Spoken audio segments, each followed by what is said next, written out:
గెస్ట్గా నాకు తెలిసిన వాళ్ళ గురించి మీకు చాలా విషయాలు తెలియని వాళ్ళు అయితే బెస్ట్ అని చెప్పి శ్రీ సత్యాన్ని గెస్ట్గా పిలిచా. ఎలా ఉంది లైఫ్? లైఫ్ లాగుంది. ఇప్పుడు దాకా ఇండస్ట్రీ నుంచి ఒక ₹1,00,00,000 తీసుంటావు. 2 lakhs, 3 lakhs, 5 lakhs. రామ్ ఎందుకు నిన్ను బ్లాక్ చేశాడు వాట్సాప్లో? మెసేజ్ పెడితే బ్లాక్ చేయడం ఏమని పెట్టావు? పెట్టా 24/7 కొరియన్ డ్రామాస్ చూస్తూ ఉంటావు ఫ్రీ టైంలో. దగ్గర నుంచి అదే. నీ లైఫ్లో ఒక క్లారిటీ ఏదైనా మిస్ అయిందా? అంటే ఏ రూట్లో వెళ్తున్నావు నువ్వు అనేది నాకు అర్థం కాల. నాకు కూడా అర్థం కావట్లేదు. ఏంటి మెహబూబ్తో బ్యాక్ టు బ్యాక్ ఒక 2 సాంగ్స్ జరిగినాయి. చాలా కమెంట్స్ని అబ్జర్వ్ చేశా. అంటే ఎక్కడికి వెళ్ళినా మీ ఇద్దరే కనిపిస్తాం. ఒక 2-3 సాంగ్స్ కలిసి చేస్తే రిలేషన్షిప్ ఒక హీరోయిన్ మెటీరియల్ అనిపిస్తావు, గ్లామర్ ఉంది, హైట్ ఉన్నావు. మరి ఎందుకు నీకు ఆపర్చునిటీస్ రాలేదు? ఎక్కడైనా తొక్కేస్తున్నారా ఇండస్ట్రీలో? తొక్కేస్తున్నారా అంటే తెలీదు. బట్ ఈ జర్నీ అంతా ఎలా అనిపించింది? Cinema journey, ups and downs. I have faced a lot. నా ఫస్ట్ సీరియల్ చేసినప్పుడు ఒక సీనియర్ ఆర్టిస్ట్ ఉన్నారు. She asked me to get out of the room. At least respect. నాకు పర్సనల్గా తెలిసిన ఒక థింగ్ ఏంటంటే, ఒక్క సినిమా గురించి వన్స్ అది రిలీజ్ అయిన తర్వాత నువ్వు కనిపించలేనప్పుడు యాజ్ ఎ ఆర్టిస్ట్గా నీకు ఏమనిపించింది? That is really very hurting. ఒక 19 years ఏజ్లో నువ్వు ఒక రాంగ్ స్టెప్ తీసుకుని లవ్ చేసి ఇమ్మీడియట్గా ఎంగేజ్మెంట్ పెళ్లి చేసుకోవడం డిసైడ్ అయిపోయావు. ఆ టైంలో అది కరెక్టా?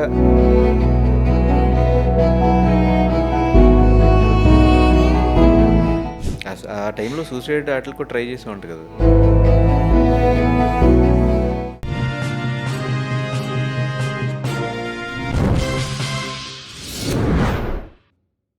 హాయ్, హలో, నమస్తే. నేను మీ anchor Dhanush. Welcome to social post. గెస్ట్గా నాకు తెలిసిన వాళ్ళ గురించి మీకు చాలా విషయాలు తెలియని వాళ్ళు అయితే బెస్ట్ అని చెప్పి శ్రీ సత్యాన్ని గెస్ట్గా పిలిచా, నా బెస్ట్ ఫ్రెండ్. సో ఏమాత్రం లేట్ చేయకుండా స్టార్ట్ చేద్దాం. తన గురించి ఆల్రెడీ మీకు చాలా విషయాలు తెలుసు. ఈ పాడ్కాస్ట్లో చాలా ఇన్డెప్త్గా, చాలా డీటెయిల్డ్గా తెలుసుకుందాము అనుకుంటున్నా. స్టార్ట్ చేద్దాం. హాయ్ సత్య. హాయ్ ధనుష్. ఎలా ఉన్నావు? పర్లేదు, బాగానే ఉంది. ఎలా ఉంది లైఫ్? లైఫ్ లాగుంది. అంటే ఎందుకు అంత డిసప్పాయింట్మెంట్?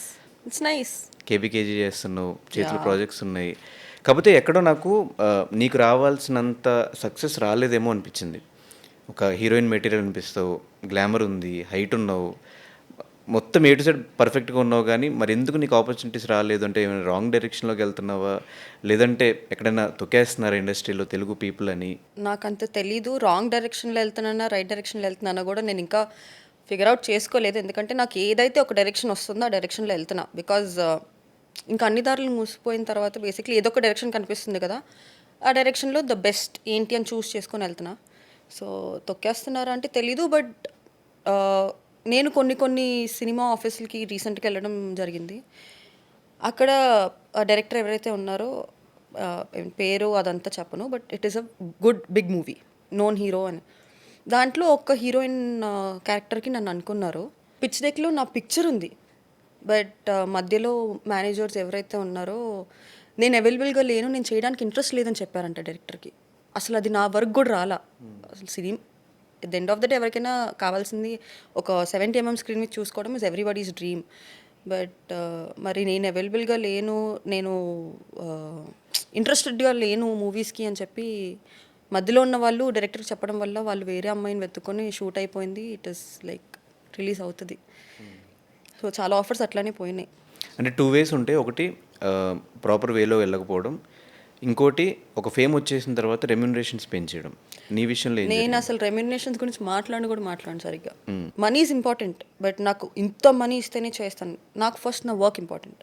నీ లైఫ్లో ఒక క్లారిటీ ఏదైనా మిస్ అయిందా? అటు టీవీ షోస్ చేస్తున్నావు, రియాలిటీ షోస్ చేస్తున్నావు, డ్యాన్స్ షోస్ చేస్తున్నావు, మళ్ళీ స్పెషల్ పర్ఫార్మెన్స్ డాన్సర్గా ఒక షోకి వెళ్ళావు స్పెషల్ పర్ఫార్మెన్స్ కోసం. అంటే ఏ రూట్లో వెళ్తున్నావు నువ్వు అనేది నాకు అర్థం కాల. నాకు కూడా అర్థం కావట్లేదు. ఇప్పుడు నేను ఒక విజన్ పెట్టుకొని వెళ్తున్నా, but that is not happening. అది ఏదో ఒక రీజన్ వల్ల ఆగిపోతుంది. I want people to love me. Okay, Satya is doing this. At least నేను ఒక 70mm స్క్రీన్ మీద కాకపోయినా I want to see myself on a television screen. నాకు ఫస్ట్లో డాన్స్ వచ్చేది కాదు. నేను బీబీ జోడీ అనే షో చేసినప్పుడు నేర్చుకున్నా. సో నాకు ఇది కూడా వచ్చు ప్రాపర్గా. Why should I waste it అని చెప్పి whatever I do I just love serials ఎందుకు స్టాప్ చేస్తావు? మూవీస్ కోసమే. అంటే నాకు కొన్ని ఒక 2-3 movies being a serial artist అంటే వదిలేసి ఒక 3 years అవుతుంది. బట్ అదొక రీజన్ చెప్పి నన్ను రిజెక్ట్ చేసిన మూవీస్ ఉన్నాయి. ఓకే ఈమె ఒక serial artist, we don't want serial artist. ఉందా అట్లా నిజంగా? నాకు జరిగింది, అందరికీ ఉందో లేదో నాకు తెలియదు. బట్ నాకైతే పర్సనల్గా ఐ ఫేస్డ్ కాబట్టి నాకు తెలుసు. అంటే సీరియల్స్ వల్ల బిగ్ స్క్రీన్ ఆపర్చునిటీస్ రావు, yeah. షార్ట్ ఫిల్మ్స్ చేస్తే బిగ్ మూవీస్ రావు, వెబ్ సిరీస్ చేస్తే బిగ్ అలా మూవీస్ రావు. అలా అనుకుంటే మరి చాలా మంది షార్ట్ ఫిల్మ్స్ చేసి ఇప్పుడు హీరోయిన్స్ అయిన వాళ్ళు ఉన్నారు. సో మరి నా విషయంలో అట్లా జరిగిందేమో నాకు తెలీదు. ఇండస్ట్రీలో లక్ కూడా చాలా ఇంపార్టెంట్. సో అది నాకు లేదనుకుంటా. So I'm okay. లక్ మీద ఒపీనియన్ ఏంటి? నా లక్ మీద, నార్మల్ లక్ మీద, నీ లక్ మీద? నా లక్ మీద అయితే కోట్ ఉంది. ఏంటంటే నా జీవితం ఒక సముద్రం, దాంట్లో ఉప్పు అంతా నా దరిద్రం. That defines my life so much. అసలు లక్ జీరో నాకు. The world's most unluckiest person. But ఎంతో కొంత సక్సెస్ అయ్యి లక్ ఉన్నట్టే కదా. బిగ్ బాస్కి వెళ్ళిన లాస్ట్ ఫైనల్ వీక్ వరకు ఉన్న లక్ ఉన్నట్టే కదా. జనాలు నన్ను ఎంకరేజ్ చేయడం వల్లనే వచ్చాను, కానీ లక్ వల్ల నాకు ఏం చేయకుండా ఏం జరగలేదు. నాకు పర్సనల్గా తెలిసిన ట్రై చేస్తే నేను ఇంతవరకన్నా వచ్చాను. నాకు పర్సనల్గా తెలిసిన ఒక థింగ్ ఏంటంటే, ఒక్క సినిమా గురించి పేరు నువ్వు ఆల్రెడీ నా ఇంటర్వ్యూలో ప్రీవియస్గా చెప్పు, డిజిటల్ 2. ఆ సినిమా గురించి ఒక 1 year నువ్వు వెయిట్ చేసి వేరే ఏ ప్రాజెక్ట్స్ వచ్చినా ఒప్పుకోకుండా వన్స్ అది రిలీజ్ అయిన తర్వాత నువ్వు కనిపించలేనప్పుడు యాజ్ ఎ ఆర్టిస్ట్గా నీకు ఏమనిపించింది? Really very hurting. బట్ మనం ఏం చేయలేము. We can't do anything. We have to accept. లైఫ్లో ఏం జరిగినా యాక్సెప్ట్ చేయడం నేర్చుకున్నా. అంటే నాకు ఇండస్ట్రీ గురించి పెద్దగా తెలీదు. Like I have no knowledge at all. So ఇలా కూడా జరుగుతుంది అని చెప్పి అప్పుడు తెలుసుకున్నా. So I'm okay with it. But చాలా చాలా ఫీల్ అయ్యా, because I thought it will be my best. ఎన్ని ఇయర్స్ అయింది ఇండస్ట్రీకి వచ్చి? నేను 2019 6 years. ఈ జర్నీ అంతా ఎలా అనిపించింది? ఈ 6 years of your cinema journey, ups and downs? I have faced a lot. Television ఇండస్ట్రీలోనే ఐ ఫేస్డ్ అ లాట్. అంటే ఏ రకంగా? నా ఫస్ట్ సీరియల్ చేసినప్పుడు నా మొహం మీదే చాలా కించపరిచారు. I don't want to say the artist name. ఒక సీనియర్ ఆర్టిస్ట్ ఉన్నారు. She asked me to get out of the room. కొత్త అమ్మాయిని, like I've not done anything. So it is అది full summer. That was my first day serial షూటింగ్లో. She is a senior artist. Very చాలా సినిమాలు కూడా చేశారు ఆవిడ. ఒక హౌస్లో షూటింగ్ జరుగుతుంది. బేసిక్లీ సీరియల్ షూటింగ్స్ ఎట్లా ఉంటాయంటే, నాకు ఫ్యాన్ తీసుకెళ్ళాలని కూడా అసలు ఐడియా లేదు. షూటింగ్స్ ఎట్లా ఉంటాయో నేను అప్పటివరకు ఏమీ చేయలే. 2019 దాంట్లో ఇంకొక సీనియర్ ఆర్టిస్ట్ ఎవరైతే ఉన్నారో she was good to me. Full చెమటలు వచ్చేసింది. నేను మా సిస్టర్ వెళ్ళాం షూటింగ్, ఫస్ట్ డే ఆఫ్ షూటింగ్కి. వెళ్తే పాపం ఆవిడ నన్ను చూడలేక కింద ఒక రూమ్లో మాత్రమే ఏసీ ఉంది. ఆ రూమ్లో ఒక సీనియర్ ఆర్టిస్ట్ ఉన్నారు. రా ఒక 5 minutes, ఎక్కువసేపు కూర్చోవద్దు, ఎందుకంటే వాళ్ళు కంఫర్టబుల్ ఉండరు, నువ్వు ఎవరో తెలియదు కదా అని చెప్పి తీసుకుని వెళ్ళారు నన్ను. తీసుకెళ్తే ఆవిడ నన్ను డైరెక్ట్గా అనకుండా, ఎవరిని పడితే వాళ్ళ రూమ్లోకి ఎందుకు తీసుకొస్తున్నారు, బయటికి పంపించండి. I might be a newcomer, I might be a new artist, but at least respect. అది నాకనే కాదు, నువ్వు ఎవరికైనా ఇవ్వాల్సింది మెయిన్గా రెస్పెక్ట్. అది కొంతమంది ఇవ్వరు. అంటే ఐఎమ్ ఇన్ దిస్ పొజిషన్ కాబట్టి you have to. So I faced. But industry అనగానే కామన్గా బయట నుంచి చూసే పర్సన్స్కి ఒక చులకన భావం ఒకటి ఉంటుంది ఖచ్చితంగా. బట్ ఇక్కడి నుంచి చాలామంది వాళ్ళ ఎక్స్పీరియన్స్ షేర్ చేసుకుంటే ఇంకా అది ఎక్కువ అవుతుంది. సో ఈ ఇండస్ట్రీలో ఈ 6 yearsలో did anyone hit you? Hit on me? Yeah, of course. ఎవరు? డైరెక్టర్సా, హీరోసా, ప్రొడ్యూసర్సా, నువ్వు వర్క్ చేసిన వాళ్ళ? నేను వర్క్ చేసిన వాళ్ళు ఎవరు లేరండి. ఎందుకంటే వాళ్ళకి నేను వర్క్ చేసినప్పుడు ఈ మా అమ్మాయి కాదు అబ్బాయిలాగే బిహేవ్ చేస్తుందని చెప్పి ఎవడు నా దగ్గరకు కూడా రాడు ఫస్ట్ ఆఫ్ ఆల్. సో తెలియని వాళ్ళే హిట్ చేస్తారు పాపం. ఎట్లా ఫేస్ చేసావు ఆ సిచ్యువేషన్స్ అన్నీ? అవాయిడ్ చేయడం అంతే. థ్యాంక్ యూ సో మచ్ అని చెప్పి వచ్చేయడం పక్కకు అంతే. అంటే ఎందుకు వస్తుందా? అంటే ఇన్స్టాగ్రామ్లో కాదు, నాకు అర్థం కాక అడుగుతున్నాను. ఇండస్ట్రీలోనే అని ఎందుకు క్వశ్చన్ వేస్తున్నారు? బయట లేదా ఇక్కడ? ఇది గ్లామర్ ఫీల్డ్ కాబట్టి ఇక్కడ ఎక్కువ అవుతుంది. ఎవరు బయట కూడా ఎక్కువ అవుతుంది. అది బయట ఎవరు మాట్లాడుకోరు, బయట పెట్టుకోరు. మేమేంటంటే basically we're open to everybody, people can easily judge అని ఒక దాంట్లో ఇండస్ట్రీలోనే జరుగుతాయి అనుకుంటున్నాను. గ్లామర్ ఫీల్డ్ కాబట్టి కొంచెం ఎక్కువ ఎక్స్పోజ్ అవుతుంది, బయట కనిపించట్లేదు. సో జనాలు అట్లనే ఉన్నారు అంతే. ఇన్స్టాగ్రామ్లో చాలామంది మాట్లాడుకున్న విషయం ఏంటంటే, ఎక్స్పోజ్ చేస్తేనే ఫాలోవర్స్, ఎక్స్పోజ్ చేయాల్సిందేనా? ఇన్స్టాగ్రామ్లో ఇన్ఫ్లుయెన్సర్ అయినా యాక్టర్స్ అయినా ఎక్స్పోజ్ చేయాలా అంటున్నారు. దీని మీద what is your opinion? I'm so happy that to all my followers I just love them. నేను ఇప్పటివరకు ఒక ఎక్స్పోజింగ్ ఫోటో పెట్టలేదు, but I have 1 million followers. అలానే ఏం లేదు. జనాలకి నచ్చితే దిల్ ఫాలో, నచ్చకపోతే అన్ఫాలో కొట్టేస్తారు, దాంట్లో ఏముంటుంది. కానీ ఎక్స్పోజ్ చేస్తే ఫాలోవర్సే వస్తారు అనుకుంటే అది వేరే కేటగిరీ ఉంటుంది, కానీ వాళ్ళకి రెస్పెక్ట్ రాదు. అసలు బేసిక్లీ ఇన్స్టాగ్రామ్ ఫాలోవర్స్తో ఏం చేసుకుంటారు? మీ అందరి ప్రమోషన్స్ అక్కడి నుంచి వస్తున్నాయి కదా. జనాలు ఇష్టపడడం కావాలి, ఫాలోవర్స్ కౌంట్. ఇప్పుడు హీరోయిన్స్కి చాలా మందికి చాలా తక్కువ ఫాలోవర్స్ ఉన్నారు. దట్ డజంట్ మీన్ వాళ్ళు ఇష్టపడట్లేదని. వాళ్ళు ఒక సినిమా చూస్తే వాళ్ళ కోసం సినిమా చూడడానికి వెళ్ళిన వాళ్ళు చాలా మంది ఉంటారు. ఇన్స్టాగ్రామ్ ఫాలోవర్స్ ప్రమోషన్స్ కోసం అయితే ఓకే, కానీ ఫాలోవర్స్ దాని మీద బేస్ చేసుకొని ఇవి ఉంటేనే చేస్తారనేది I don't believe in that. చాలామంది ఇన్ఫ్లుయెన్సర్స్ అయినా ఈ బిగ్ బాస్ చూసిన కంటెస్టెంట్స్ కానీ వీళ్ళందరూ ఇమ్మీడియట్గా ఒక బిజినెస్ స్టార్ట్ చేసేయడమో, లేదంటే కార్లు కొనటమో, ఇల్లులు కొనటమో, ఓకే నీ బాధ నాకు అర్థమైంది, ఇవంతా చేస్తుంటే ఎందుకు సత్య స్టిల్ ఇంకా కారు కొనుక్కోలేకపోయింది, ఒక ఇల్లు కట్టుకోలేకపోయింది? అదే నాకు అర్థం కావట్లేదు. I'm asking everybody, how are you guys earning? వాళ్ళకి ఎందుకు వస్తుంది, నీకు ఎందుకు రావట్లేదు? నాకు తెలియదు, అదే అడుగుతున్నా. అది నేను రోజు రాత్రి పడుకునేప్పుడు ఇక్కడ మిస్టేక్ జరుగుతుంది, నా దగ్గర ఎందుకు డబ్బులు ఉండట్లేదు, ఆన్సర్ దొరకట్లేదు. ఎందుకు వాళ్ళందరూ బెట్టింగ్ యాప్స్ వల్ల ఎక్కువ సంపాదించారు? తెలియదండి నాకు, ఇలాంటి వాటిలో నన్ను లాగొద్దు. సో ఎక్కడ మిస్టేక్ జరుగుతుంది అంటే ఎందుకు అంత ఇన్కమ్ జనరేట్ చేయలేకపోతున్నాం మంత్లీ అంటే ఏం చెప్తావు? ప్రతి ఒక్కళ్ళు వాళ్ళ సంపాదన monthly 10 lakhs, 15 lakhs, 20 lakhs per month వస్తుంటే నీకెందుకు అవి రావట్లేదు అనేది నడు. నాకు ఎంత వస్తాయి నీకు తెలుసుగా, ఎంత వస్తాయి చెప్పు? 2 lakhs, 3 lakhs per month hardly. అది హార్డ్లీ, అది కూడా ఏమన్నా బ్రాండ్స్ ఉంటే. నువ్వు ఒక పోస్ట్కి కానీ ఒక రీల్కి కానీ ఎంత తీసుకుంటున్నావు? It depends on the brand. కనుక్కుంటారు అసలు ఒక బ్రాండ్ వచ్చినప్పుడు ముందేంటి వెనకాల ఏంటి అనేది డిస్కషన్ ఏమైనా జరిగిద్దా? నాకు చాలా బ్రాండ్స్ ఏదైతే మధ్యలో మీడియేటర్స్ ఉంటారో వాళ్ళే సగం తీసేసుకుంటారు. నా దగ్గరికి వచ్చేటప్పటికి లేదండి బడ్జెట్ ఇంతే అని, సర్లే ఎందుకులే వచ్చింది పోగొట్టుకోవడం అని చెప్పి చేస్తాను తప్ప. ఇట్లా ఎప్పుడైనా నీకు ఇన్ని కోట్లు ఇస్తాము దీన్ని ప్రమోట్ చేయండి అని ఏదైనా బ్రాండ్ వచ్చి లక్షలు కూడా మాట్లాడలేదండి, కోట్ల వరకు వెళ్ళారు మీరు. సో ప్రొఫెషనల్ లైఫ్ ఓ పక్కన స్ట్రగ్లింగ్ స్టేజ్లో ఉంటే ఈవెన్ నీ పర్సనల్ లైఫ్ నాకు తెలుసు అది కూడా ఎంత స్ట్రగుల్గా ఉందో. సో ఎలా ఉంది మీ మదర్కి? ఎలా మేనేజ్ చేస్తున్నావు అసలు ఇటు పక్క ప్రొఫెషనల్ లైఫ్ అటు పక్క పర్సనల్ లైఫ్? ఏమో గో విత్ ద ఫ్లో. అసలు నేను ఏం చేస్తున్నాను నాకే తెలియదు కొన్ని సంవత్సరాల నుంచి. మేనేజ్ చేసుకుంటున్నా. ఐఎమ్ సో గ్లాడ్ దట్ ఆ దేవుడు కొంచెం ఎక్కువ ఓపిక ఇచ్చాడు. ఓపిక పట్టి వెళ్ళిపోతున్నా ఎట్లనో.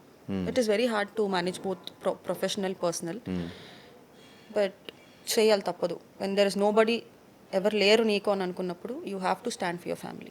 ఏదైనా ఫ్యామిలీ ఈ ఇష్యూ వల్ల కెరీర్కి బ్రేక్ పడింది అనే పాయింట్ అనిపించిందా? ఫ్యామిలీ ఇష్యూ వల్ల అసలు ఎప్పుడు పడలేదు. బట్ నేను మా మదర్ హాస్పిటల్ ఉన్నప్పుడు ఆ స్ట్రెస్ తీసుకోలేకపోయా. బికాజ్ నేను ఒక్కదాన్ని మేనేజ్ చేసుకోవడము, ప్రొఫెషనల్గా వచ్చి పొద్దు నుంచి రాత్రి వరకు షూట్ చేసుకోవడం. మా మదర్ విజయవాడలో ఉండేవాళ్ళు, మళ్ళీ నేను అక్కడి నుంచి ఇటు ట్రావెల్. ఏదైనా ఒక రోజు ఆఫ్ వస్తే నాకు షూటింగ్ అయిపోగానే వెంటనే బయలుదేరి వచ్చేసేదాన్ని. 1 day ఉండి మళ్ళీ వెంటనే వెళ్ళిపోయేదాన్ని. సో చాలా హెక్టిక్ ఉండేది. సో అప్పుడప్పుడు కూర్చొని ఏడ్చేసేదాన్ని, నాకంటూ పర్సనల్ టైం లేదు, నేను తీసుకోలేకపోతున్నా స్ట్రెస్ అని. బట్ ఆప్షన్ లేదు, నువ్వు ఎంత ఏడ్చినా కూడా you have to work because you have to take care of the family. Being an independent women, ఇంట్లో ఫ్యామిలీని చూసుకుంటూ బయట సొసైటీని ఫేస్ చేసుకుంటూ. I love being dependent. చిన్నప్పటి నుంచి మా నాన్న మీద డిపెండ్ అయ్యాను. ఆల్ ఆఫ్ అ సడన్ ఒక డ్రాస్టిక్ చేంజ్ రావడం వల్ల నా లైఫ్లో చేయాలి, ఇంకా వేరే ఆప్షన్ లేదు. సో ఇండిపెండెంట్గా ఉంటే ఫేస్ చేసే కష్టాలు ఏంటి, ఉండే హ్యాపీనెస్ ఏంటి? అబ్బాయిలందరికీ ఒక సెల్ఫ్ సాటిస్ఫాక్షన్ వస్తుంది కదా, ఇంట్లో వాళ్ళని చూసుకుంటున్నప్పుడు. నేను నా ఫ్యామిలీని చూసుకుంటున్నాను, ఆ సెల్ఫ్ సాటిస్ఫాక్షనే నాకు వచ్చింది. డిసడ్వాంటేజెస్? స్ట్రెస్, టెన్షన్లు. అబ్బాయిలు అవి ఎట్లా హ్యాండిల్ చేస్తున్నారో కూడా నాకు అర్థం కావట్లేదు. నిజంగా నేను ఇదివరకు ఇంత రెస్పెక్ట్ ఇచ్చేదాన్ని కాదు అబ్బాయిలకే. అబ్బాయిలు అయితే నాకేంటి తొక్క అని ఉండేదాన్ని. బట్ మైండ్ సెట్ మొత్తం మారిపోయింది. I really respect men so much. ఇప్పుడు దాకా ఇండస్ట్రీ నుంచి ఒక ₹1 కోటి తీసుంటావు ఎర్నింగ్స్, అంత లేవు? 2 కోట్లు కొనుక్కున్నా. ఎంత నీ అకౌంట్ బ్యాలెన్స్ చూపి ఒకసారి. నిన్నంతా నా అకౌంట్లో ఎంత ఉంటుంది చెప్పు? 2 lakhs. 2 lakhs 32,000. అది కూడా నేను పడితే మా పన్నమ్మాయికి వీళ్ళకి ఇచ్చేసిన తర్వాత అంత మిగిలింది. అది కూడా ఈరోజు సాయంత్రం కల్లా అయిపోద్ది. డెప్త్లో ఇప్పుడు అనిపించింది ఎంత కష్టపడే బదులు ఏదైనా జాబ్ చేసుకోవడం బెస్ట్. జాబ్ కన్నా ఇదే బెటర్. జాబ్లో ఏం చదువుకున్నది? నేను యాక్చువల్లీ ఇంటర్ వరకు కాలేజ్కి వెళ్ళా, తర్వాత అంత డిస్టెన్స్ డిగ్రీ. జాబ్ చేయగలవా? చేయలేను నేను. నాకు బేసిక్లీ ఇంట్లో కూర్చోవడం ఇష్టం అబ్బా. మంచిగా ఇంట్లో పనులు చేసుకుంటూ ఐ వాంట్ సచ్ లైఫ్ అని చిన్నప్పటి నుంచి నాకు అట్లా ఉండేది. నాకు ఇంట్లో ఫ్యామిలీని చూసుకుంటూ, వండి పెట్టి ఇంట్లో పనులు చేసుకుంటూ, ఇవన్నీ ఇష్టం నాకు. బట్ దేవుడికి ఇష్టం లేదేమో మొత్తం ఇట్లా తిప్పారు. ఎప్పుడు మరి పెళ్ళి చేసుకోవా? రాసిపెట్టి లేదమ్మా. ఎందుకు ఒపీనియన్ అవ్వదమ్మా. పెళ్లి మీద ఒపీనియన్ లేదా? ఎందుకు కష్టాలు, ఈ టెన్షన్స్ వీటి వల్ల? వీటి వల్లే ఇంత ఉంటుందంటే బేసిక్లీ ఐ ఐ నాకు నా గురించి చాలా నమ్మకం ఉంది. ఒక 10 మంది ఉంటే దాంట్లో రెడ్ ఫ్లాగ్ ఎవరో వాళ్ళని ఎత్తుక్కొని వాళ్ళ దగ్గరికి వెళ్తాను నేను. నా మీద నాకు చాలా నమ్మకం వచ్చింది. ఎప్పుడో ఒకసారి అయిన దాని గురించి ఇంకా స్టిల్ ఇప్పటికీ ఎవరి మీద నమ్మకం రాలేదు. బేసిక్లీ ఒక నమ్మకం రాకపోవడం కాదు కానీ ఒక భయం అనేది ఉండిద్ది లైఫ్లో. వాట్ ఇఫ్ మళ్ళీ నేను రాంగ్ డెసిషన్ని తీసుకుంటే? I don't want to take a risk. నీ ఒపీనియన్ ఏంటి ఇప్పుడు రిలేషన్షిప్స్ మీద? ఏదో అవసరాలకు ఉంటున్నారు అంతే. It is what I feel, it is my personal opinion. No, there is no love. నాకు స్టిల్ తెలుసుకోవాల్సిన విషయం ఏంటంటే, నేను తెలుసుకుందాం అనుకుంటున్నది, ఒక 19 years ఏజ్లో నువ్వు ఒక రాంగ్ స్టెప్ తీసుకుని లవ్ చేసి ఇమ్మీడియట్గా ఎంగేజ్మెంట్ పెళ్లి చేసుకోవడం డిసైడ్ అయిపోయావు. ఆ టైంలో అది కరెక్టా? 19 years ఆఫ్ ఏజ్లో అప్పుడే మెచ్యూరిటీ వచ్చి 18 years అసలు మెచ్యూరిటీ ఉండదు 19 yearsకి. సినిమాల్లో చూపిస్తారు కదా, పచ్చడన్నవన్నా వేసుకొని తింటామని, అదంతా వర్కౌట్ అవ్వదని చెప్పి కొంచెం ఏజ్ వచ్చిన తర్వాత తెలుస్తుంది. ఎందుకు ఆ టైంలో ఆ డెసిషన్ తీసుకోవడానికి రీజన్ ఏంటి? దాని తర్వాత అసలు ఆ లవ్ మీద, పెళ్లి మీద అసలు ఒపీనియన్ చేంజ్ అయిపోవడానికి రీజన్ ఏంటి? అది అప్పుడు ఆ టైంలో ఏంటి, అదే లవ్ అనుకుంటాం.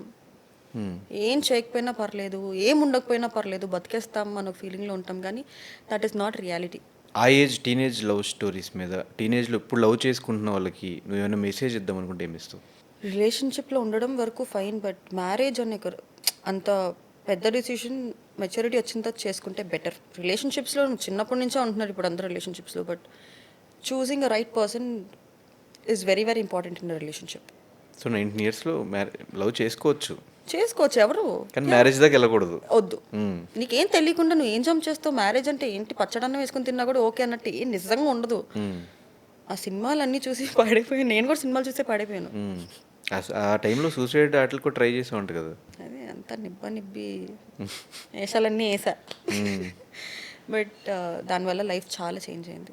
ఏంటి అసలు టీనేజ్ లవ్ స్టోరీస్లో ఏమనిపిస్తుంది? టాటూలు వేసుకోవడాలు వేసుకున్నావు కదా, పెళ్లి చేసుకోవడాలు, లేకపోతే పెళ్లి చేసుకున్నట్టు నటించడాలు, మొన్న వచ్చిన సినిమా కోటి సినిమాలో వచ్చినట్టు ఏముంటాయి థాట్స్ ఆ టైంలో? ఎలా ఉండేది ఆ టైంలో? అసలు థాట్స్ ఉండదు. ఎవడేం చెప్పినా మరి ఆ టాటూలు అంతా ఎవడేం చెప్పినా వినవు. వాడు మంచోడు కాదన్నా వినవు.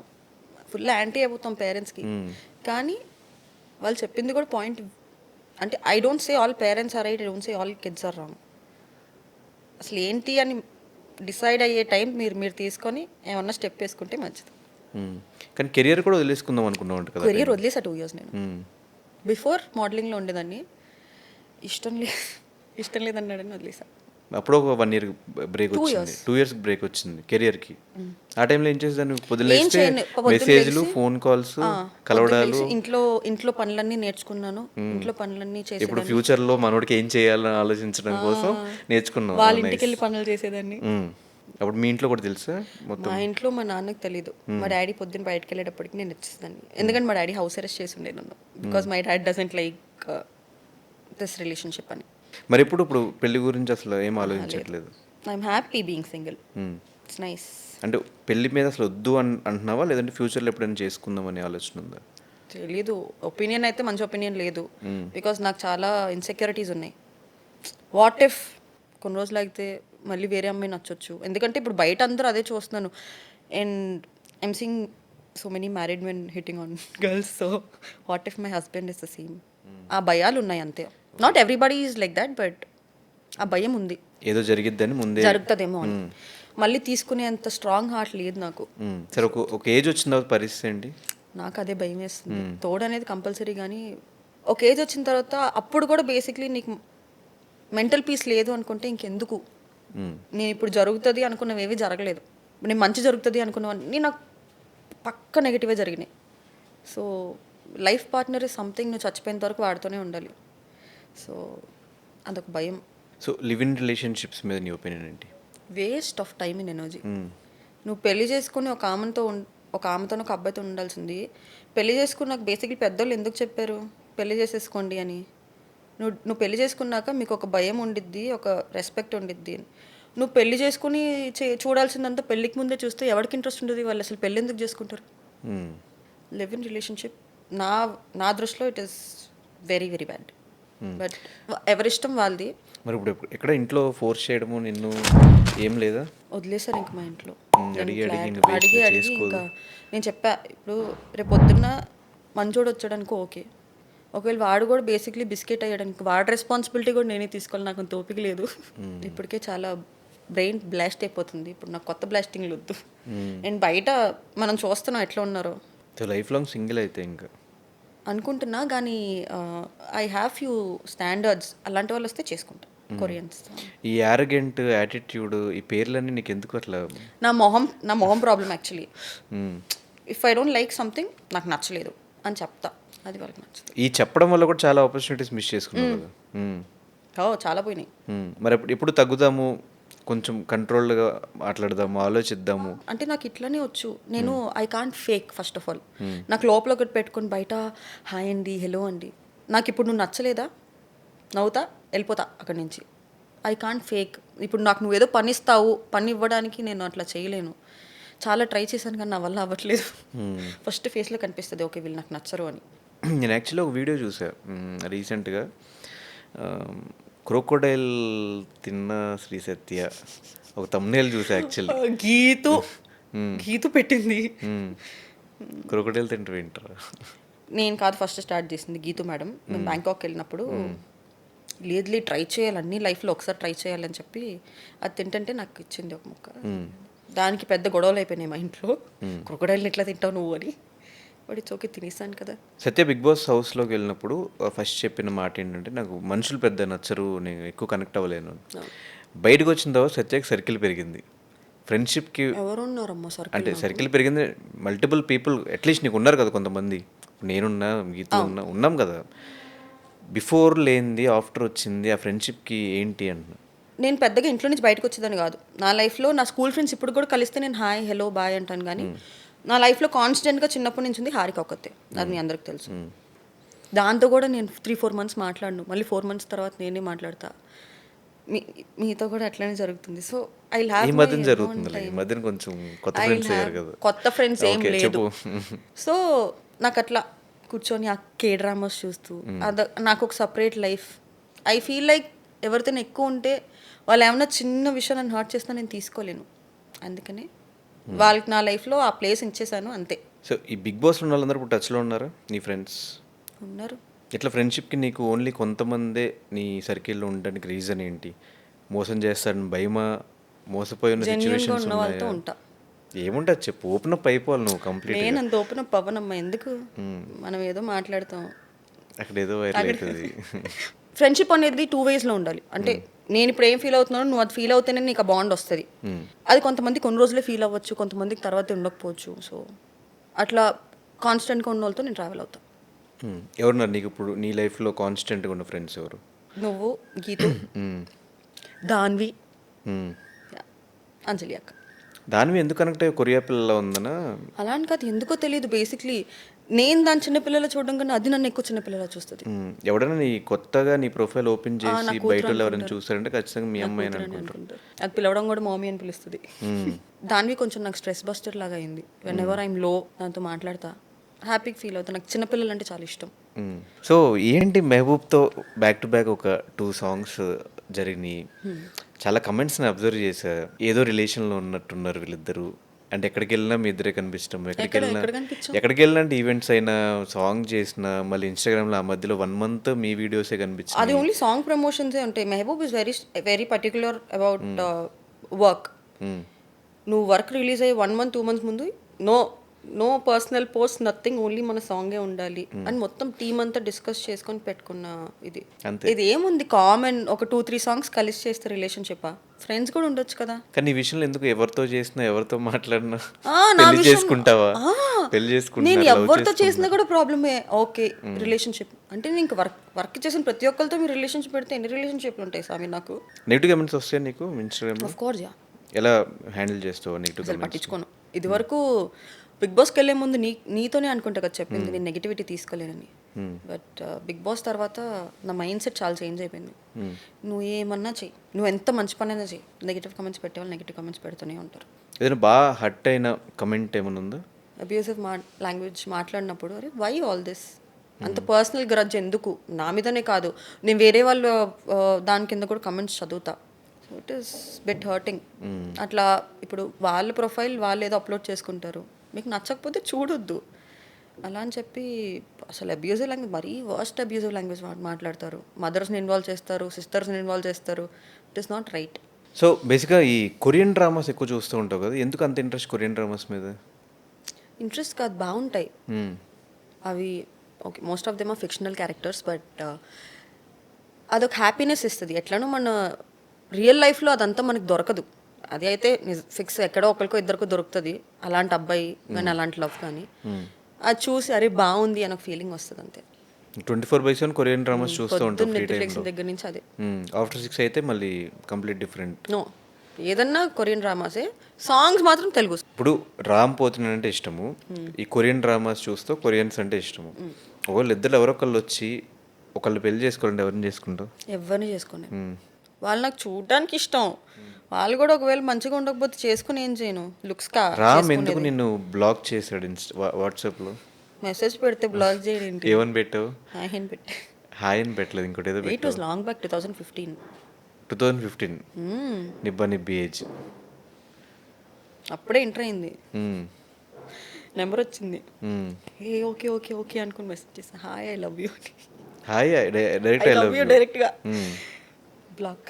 తర్వాత ఆయన కలిసినప్పుడు షేర్ చేసుకున్నావా ఆ విషయం? అంతేమా, అసలు ఆయన చూస్తే మాట్లాడతాను అనుకుంటున్నావా? మొత్తం కాలు చేతిలో వణికిపోతే నాకు. ఇప్పుడు నెక్స్ట్ ఏం ప్రాజెక్ట్ చేస్తున్నావు? కేబీకేజీ, కిరాక్ బాయ్స్ కిరాడి గర్ల్స్ ఒకటి. ఒక తమిళ సినిమా ఒప్పుకున్నాను, బట్ అది ఆన్ సెట్స్ వెళ్ళడానికి టైం పడుతుంది. హీరోయిన్గానే ఒప్పుకున్నా. ఎలా అవుతుంది కేబీకేజీ? ఏం గొడవలబ్బా, ఆస్కర్లు కొట్టుకున్నట్టు కొట్టుకుంటున్నారు అక్కడ. రియల్గా కొట్టుకుంటున్నారు? రియల్గానే కొట్టుకుంటున్నారు. ఏదో అనుకున్నాం కానీ బిగ్ బాస్, ఇంకో బిగ్ బాస్ ఉంది అక్కడ. అవునా? ఓకే. సో ఇన్ని సీజన్స్ బిగ్ బాస్ విన్నర్స్లో who is your favourite winner? Abhijeet. ఎందుకు? హీస్ కామ్, ఎక్కడ మాట్లాడాలో అక్కడే మాట్లాడతారు, ఎంత ఆడాలో అంతే ఆడతారు. I like this behaviour. Revanth me season winner గురించి చెప్పవా? మా సీజన్ విన్నర్లు ఇద్దరండి. ఎవరు విన్నర్ మాకేంగో క్లారిటీ లేదు. రేవంత్కి కదా ఇచ్చింది. అవును, రేవంత్ కప్ ఇచ్చారు కానీ యాక్చువల్ విన్నర్ శ్రీహాన్ కదా. కానీ విన్నర్ రేవంత్. అన్ని సీజన్స్ లో కంపేర్ చేసుకుంటే అభిజిత్ ఇస్ టాప్. ఆ coolness, calmness, cool and calm, subtle. So ఈ కేబీకేజీ అయిపోయిన తర్వాత నెక్స్ట్ ఎలా ప్లాన్ చేసుకోబోతున్నావు కెరియర్ని? మళ్ళీ సీరియల్స్ బ్యాక్ టు, లేదంటే మళ్ళీ రియాలిటీ షోస్లో కనిపిస్తావు, మళ్ళీ డ్యాన్స్ షోస్? డాన్స్ ఇంక లేదు, నేను ఇంకా డాన్స్ చేయను. నేను డాన్స్ షోస్ చేయడానికి ఇంకొకటి ఏం తెలుసా, త్రీ మంత్స్ డాన్స్ షో జరిగిద్దా, పొద్దు నుంచి సాయంత్రం వరకు డాన్స్ చేసి చేసి చేసి first of all weight lose అవుతున్నా. అండ్ ఈ మధ్య డాన్స్కి ఎక్కువ జిమ్నాస్టిక్సే ఉంటున్నాయి, అదే మనకి రావు. అవి నేర్చుకోవడానికి మొత్తం కాళ్ళు చేతులు ఇరగొట్టుకుంటున్నాను నేను, అంత హెవీ వద్దు. So no dance shows. ఒక తెలుగు అమ్మాయిగా తెలుగు హీరోయిన్స్కి ఛాన్సెస్ రావు, ఆర్ తెలుగు అమ్మాయిలకి ఆపర్చునిటీస్ రావు, లేదా చాలామంది కన్నడ నుంచి, ఈవెన్ తెలుగు టెలివిజన్ ఇండస్ట్రీలో కూడా కన్నడ నుంచి ఆర్టిస్టులను తీసుకొచ్చి మన తెలుగులో పెట్టుకుంటున్నారు, కానీ ఇక్కడ వాళ్ళకి ఛాన్సెస్ సరిగ్గా రావట్లేదు అనే ఒక క్వశ్చన్ రైజ్ అవుతుంది. సో నీ ఒపీనియన్ ఏంటి? ఒక తెలుగులో సీరియల్స్ చేస్తున్నావు, సినిమాలు చేస్తున్నావు. నాకు అదొక పెద్ద క్వశ్చన్ మార్క్. ఎవరిని అడిగినా కూడా బేసిక్లీ వాళ్ళు అదేం లేదమ్మా అన్నారు, కానీ తెలుగు అమ్మాయిని తీసుకున్నట్టు టెలివిజన్ ఇండస్ట్రీ గురించి మాట్లాడుతున్నా లేదు. మరి టెలివిజన్ ఇండస్ట్రీ గురించి మాట్లాడుతున్నావు? యా, ఎందుకంటే సినిమాల్లో అంత నేను ఇప్పటివరకు ఏం చేయలేదు కాబట్టి. సో ఇప్పుడు ఛాన్స్ రాలేదంటే మేబీ ఏదో ఉండే ఉంటుంది కదా ఆ థియరీ ఉంటుంది. మరి వాళ్ళు ఎందుకు సెలెక్ట్ చేయట్లేదో వాళ్ళకే తెలియాలి. చాలామంది తెలుగు అమ్మాయిలు they're up for the skin show also. ఒకవేళ స్కిన్ షోనే ప్రాబ్లం అనుకుంటే, కానీ స్కిన్ షో కాకుండా ఇప్పటి వరకు వచ్చినవన్నీ చాలా ట్రెడిషనల్ రోల్స్ కూడా వస్తున్నాయి, కానీ దానికి కూడా తెలుగు అమ్మాయిలు తీసుకోవట్లా. సో వాళ్ళకి ఎవరు బాగుంటే వాళ్ళు తీసుకుంటున్నారు ఏమో తెలీదు. బట్ మా అందరికి కూడా క్వశ్చన్ మార్క్ అది, why they not choosing Telugu girls అని. సో బట్ టెలివిజన్ ఇండస్ట్రీకి వచ్చేసి ఎందుకు లీడ్ రోల్స్ అంతా ఒక, నేను ఇప్పటివరకు ఒక లీడ్ రోల్ కూడా చేయలేదు. కన్నడ నుంచి అక్కడ నుంచి వచ్చిన వాళ్ళని పెట్టుకుని ఇక్కడ వాళ్ళకి ఎక్కువ ఛాన్సెస్ ఇవ్వట్లేదు అని ఒక వన్ సైడ్ వర్షన్ వినిపిస్తూ వచ్చింది. వన్ సైడ్ కాదు, అది ఎవిడెంట్. ఇప్పుడు ఏమన్నా ఒక్కళ్ళో ఇద్దరు తెలుగు అమ్మాయిల్ని సీరియల్ హీరోయిన్గా తీసుకున్నారు, కానీ నేను ఉన్నప్పుడైతే తెలుగు అమ్మాయిలు అసలు క్యారెక్టర్ ఆర్టిస్టులు అంతే. Even I was a character artist, they don't give me a proper role. ఎందుకు ఆ క్వశ్చన్ ఎప్పుడు మీరు రేస్ చేయలేదా? దానికి చేసినా కూడా మీకు ఆన్సర్ రాదు. నేను చాలాసార్లు క్వశ్చన్ రేస్ చేశాను. నేను ఫైట్ చేశాను. నేను ఫైట్ చేయడం వల్ల నేను నెగిటివ్ అయ్యాను తప్ప చేంజ్ ఏం లేదు. సో నీకేమనిపించింది?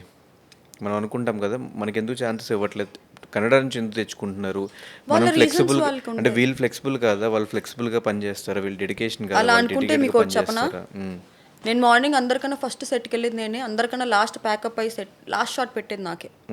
మరి నేను ఎప్పుడూ ఏ గొడవ చేయలేదే మీరు నన్ను త్వరగా పంపియండి అని. ఈవెంట్స్ జరుగుతాయి, వాష్రూమ్కి దానికి ఏమన్నా ఎమర్జెన్సీ తినడం కూడా నేను పైన సెట్లోనే తింటాను maximum. But I don't know why, it's a question mark. వాళ్ళే ఆన్సర్ ఇవ్వాలి.